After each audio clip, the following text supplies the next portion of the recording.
Hi everyone. Welcome. So my name is Alice. I'm from Coquitlam College. So today I'm going to present my doctoral research called Chinese International Graduate Student Experience of Engagement Online Learning. So the research was already finished. It was published as my doctorate graduation paper.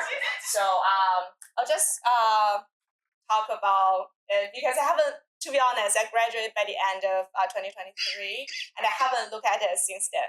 So like inside me is like, oh, I don't want to read the 200 pages paper. So just go away.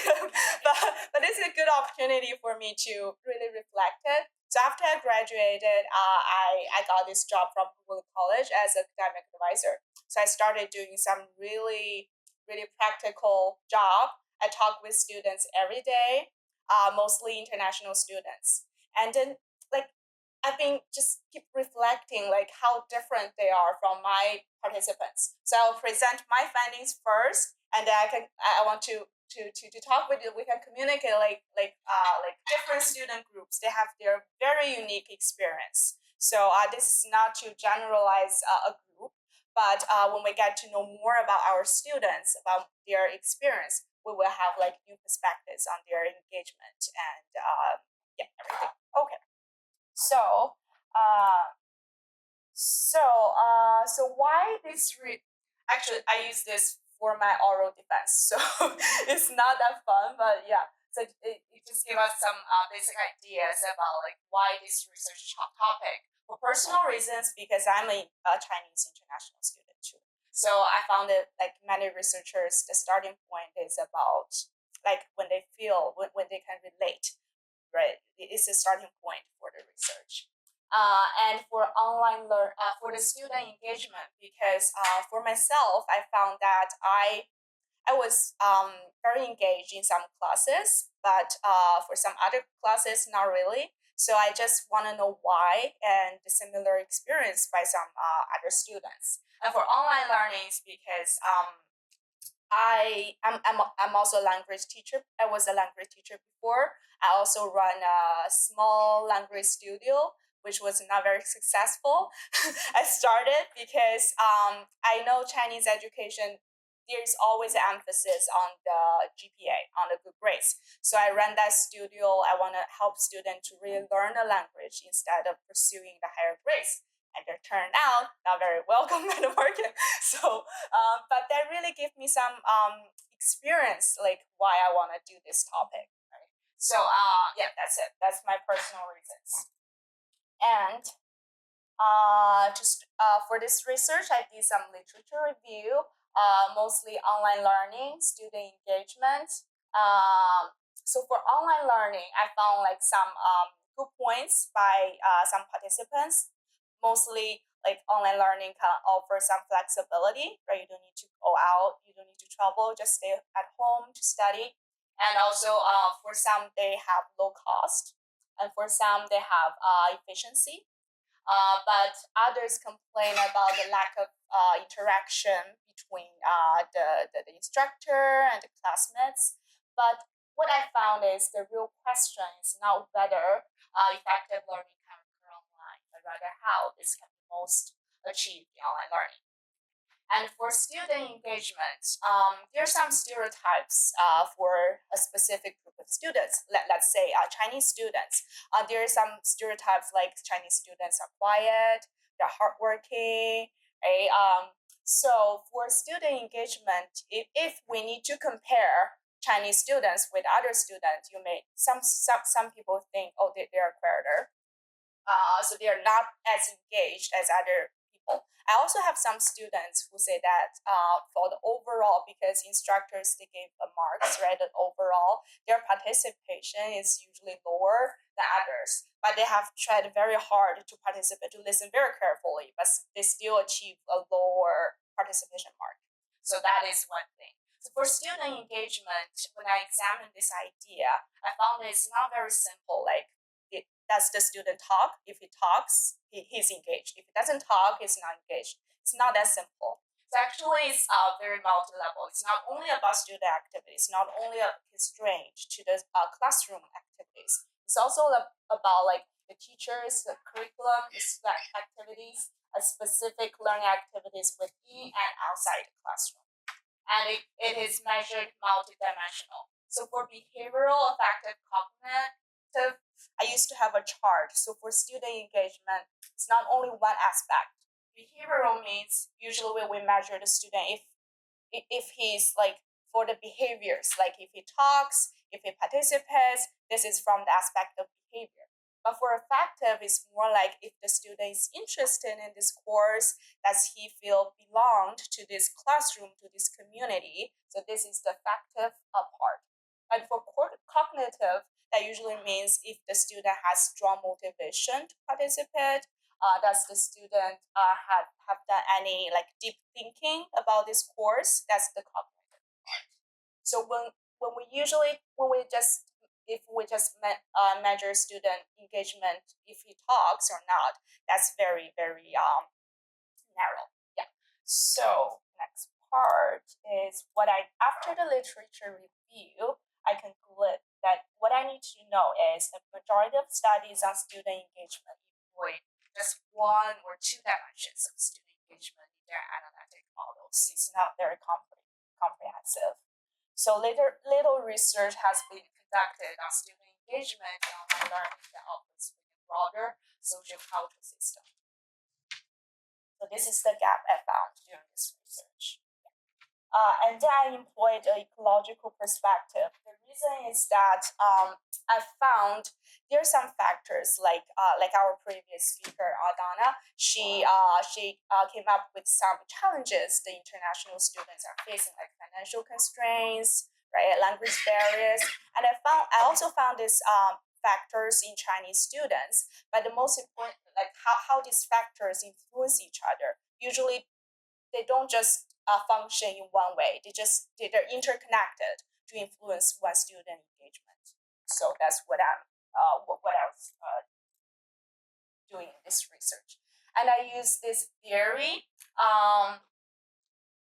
So what I learned from this research is that theory. I usually really hate theories, like so boring, so long. Like you need pages and pages theory. So and I was very cautious not to be like I didn't just use this theory to analyze this study. Like I did a study first, and I found this theory the best to help me look at this theory, look at these findings. So I found this Bronfenbrenner's ecological theory really helpful for me to analyze my findings. So he came up with this ecological system theory, which was originally used for child development. So it's a psychological theory. To summarize, the self is center, right? So our behavior is influenced by many systems. So the most immediate one is called the macro system. It can be influenced by family, your peers, religion, schoolwork, and there's an outer layer called mesosystem. See, it can be the same. So it really depends. It's not like that family it belongs to the macro system, and that family member becomes the exosystem. It's not like that. So there could be some overlapping, and some may have influence, some may not. Yeah. So mostly I analyze the macro system and the macro system and the corona system. So for methodology, I use narrative inquiry because I found that narrative inquiry gives more weight to the exploration of experience through individuals' narratives. So myself is very keen at stories. So I like to hear stories. So this whole research is not torture for me because I got to hear stories from my participants. It's really fun. I got to learn some new things. So I really like this one. Yeah. So this is my research design. My research question is, how do the self and the context work together to influence Chinese international graduate students' engagement in online learning? And then there's 3 sub-research questions. The first one, and I also sent these questions to the participants, so they got to give me some written responses to these questions. The first one is, how would you describe your engagement in online learning Canadian post-secondary institution? I got a lot of detailed answers about this question. And for second one, what factors influence your engagement in online learning? This too, I got a lot of detailed descriptions. But for the third one, how does your cultural background play a role in your engagement? Most of them didn't write anything. So they'll say, define cultural background. What do you mean by this question? Yeah, so some say, we'll save it for the interview. Because this one was followed up by a semi-structured one-on-one interview. And this is the participants. Only got 6 participants because for narrative inquiry, I need to analyze their stories. There are a lot of data inside it, so this has to be controlled in a manageable way. So I only got 6 participants. So they filled the information sheet first about their basic information, and then they wrote written responses to my 3 research questions, and then I did a one-on-one interview based on their responses. So I'll just spend some time to talk about these participants because I find this is the most interesting part. The first one is Aris. He's a male. The reason I listed marital status because family also plays an important role in their engagement. For example, this one, Kat, she's married. She said without her family, she couldn't even finish her degree. So when she did the online courses, she had to lock the door, and all of her family members, like her husband, her mother-in-law, and have to take care of the kids, not to interrupt her. But for the in-person class, she found that doesn't exist, right? She just sleep. She just go outside, and she doesn't need help with the family. Well, the daycare is another thing. So for the online learning, so that's for the marital status, that is an important factor. For the single one, they didn't even mention it because it's not a problem to them, right? And for the program, it also makes a difference because, for example, for Aris, Bob, Jerry, Henry. So these 4 male students, they come from the same so all of them pursue a master degree. So they have the same bachelor degree, like with the same field. But for the 2 female students, Jenny and Kat, they both transfer from a humanity to the data science. So it was a quite challenge for them. So that's why I list this program as a influencer as well. So even though these 6 students are all from China, they're even from the same university, but their experience are very, very different, right? So here, I didn't list it here, but for example, for student engagement, when I first started research, student engagement is a very, very important idea for me because I think it really determines how the student's success rate, right, is relative to the graduation rate, right, dropout rate. If the student is not engaged, they may drop out the school, right? So it's really relevant. But some of the participants gave me an idea student engagement is not that important, right? Even though they have good GPA, for example, for Aris, he's a straight A student. His goal, he's highly motivated, but not from the course content or the teachers. He's motivated because he wants to finish the degree timely, as soon as possible. So that's why he said the teachers or the content doesn't really matter to him because he knows what he wanted to do. And in contrast, for Kat, she said teacher is everything. If the teacher is good, she will be highly engaged. She mentioned a Thailand teacher who uses a lot of interactive tools in the science courses, which really helps her to study. But for another classroom, which is less interaction from the instructor, she found it very, very hard. She even want to give up that course. So they're really different. And for Henry, he gave me some idea, he thinks student engagement is not the higher the better. So that really shocked me because I think, right, if a student can be 100% engaged in this course, then he will be super like successful or whatever, right? But he said no, because the interest will definitely goes down, right, when the time goes by. So it's not possible to just keep engaged all the time. And then a very high mode of engagement is very exhausting, both for the student and for the teacher. So he said to keep a moderate balance of engagement is the best, because they also have other subjects to take care of. It's not only one subject. Yeah. And then they also talk about like the factors of the technical influence, and but they didn't, for some factors they're like really influence their engagement, like the teacher, the content, but for financial stress or the like student service or their like policy, like visa or other stuff like faculty, that don't really have influence on them. This is their common yeah result for this. So this is about how I do the findings and analysis. Since time is running out, so I will not waste time for that.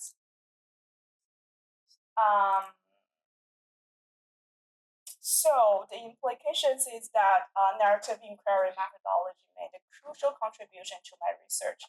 All participants found it challenging to answer some questions, like I mentioned, like how these factors interacted with each other and contribute to their engagement, or about their identity, about their cultural background. They found it very hard to write down these answers. But when we talk with each other, they found it easier to express themselves. And then also challenge prevailing deficit thinking about some stereotypes, like Chinese students are quiet, they're like they're shy. So sometimes it's not about, sometimes personality is a factor, but sometimes it's like how the whole environment, the context influence their participation. Yeah. Limitations of forming judgment based solely on classroom behaviors and limiting interactions, bad constraints of online learning.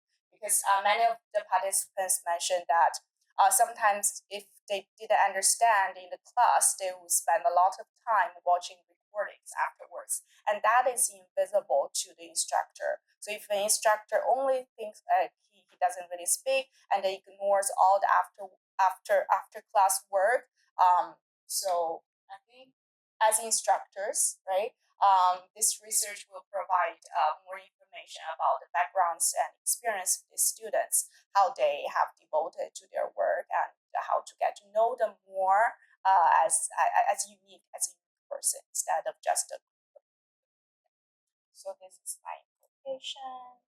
Then the recommendations is, I think it's very important to balance outcome and process. Even my participants says that after the interview they found that maybe they should put more emphasis on the process, because some of the participants, they really care about the outcome, like their final goal is there. So and to value invisible engagement and support system.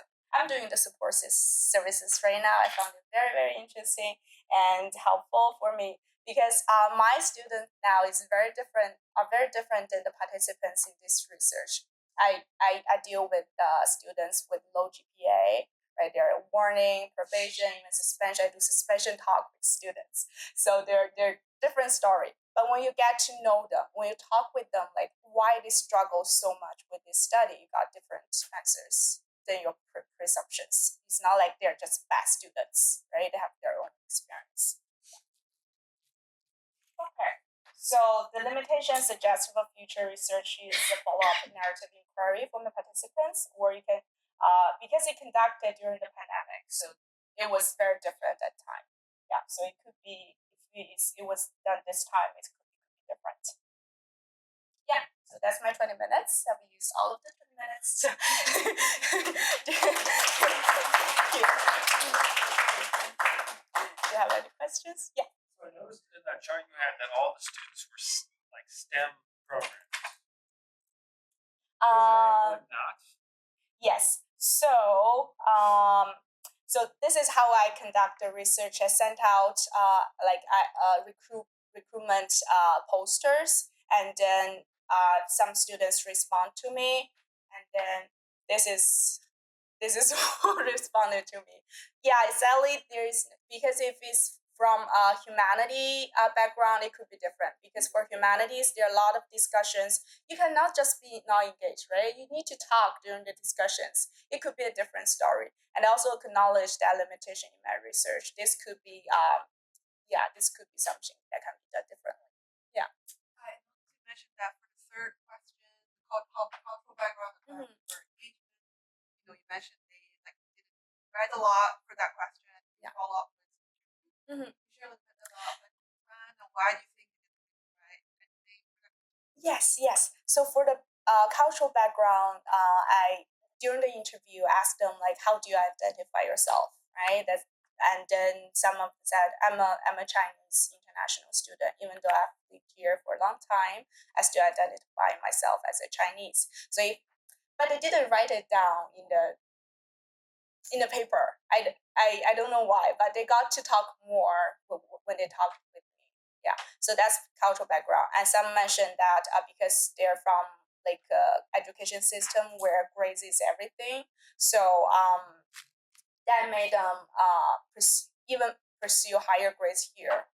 Yeah, so that's one influence from the cultural background. Out of curiosity, near the profile of your participants, you mentioned that they have certain characteristics. You were, pursuing their stories and everything, and now the students that you interact with have lower GPA, different skills. Why do you think there's a change? If those students and the students that you currently have a lot of time that hasn't passed, why do you think there's a difference? Did something change in the profile the students were getting? Yeah. So for these participants, they're all of them from China, and they're for master degree. I think first of all, you need to have a good GPA to be accepted by master program. So they have this self discipline. They have clear goals. Like after this master degree, they know what they want to do, and especially for the mature students. But for my current students, they're 20 years old, and they need to study and work. They do a lot of work, and then they face financial burdens. They have a lot for the students receive probation or even suspension. They don't even come to the class. They have a lot of absences. So I think that makes the difference. Can you go back to that graph, the circle? Yeah. I mean, it's more of a comment. It's just for me thinking about my students and different students I've had in my career. I mean, that applies so much. It's not just for the students, but it's for the administrators and the teachers, right? Understanding the bigger The whole picture, the picture. macro level, right? Like to answer your question, right? It's the same kind of thing. Students are motivated for different reasons, whether they're here to get PR or whatever, right? But I love this. I want to take a picture. Yeah, send it to you. Yeah. I just have a question. In terms of this research, was there a particular language that you used? Just because coming from a language background, I wonder if this was conducted in Chinese or another. Yeah. So I give that option to the students. Actually, all of them speak Mandarin. So from the written responses, I just read down, right? You can use whatever language you're comfortable with. And also during the interview, I asked them, would you like this interview to be conducted in Mandarin or in English? And then they got to all of them choose Mandarin. Yes. But it made them feel more comfortable. Yeah. And then, yeah. Because the translation process actually takes away some of what they would originally want to say. Yes. So I was just wondering. Yeah, I also need to also acknowledge that in the research, because there are some translations there, they may lose some intent.